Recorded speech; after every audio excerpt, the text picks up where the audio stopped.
And here's another Pioneer VSX-918VK.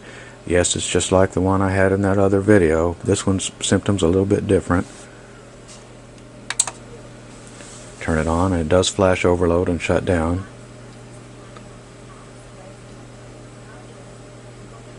And the reason I have found is these solder connections at the power transformer are just sort of globbed up and don't make it down to the eyelet.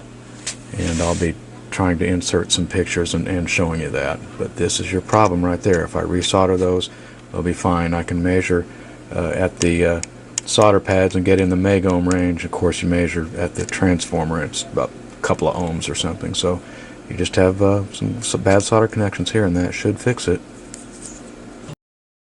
Okay, and Z-Big test. You'll find out when I find out.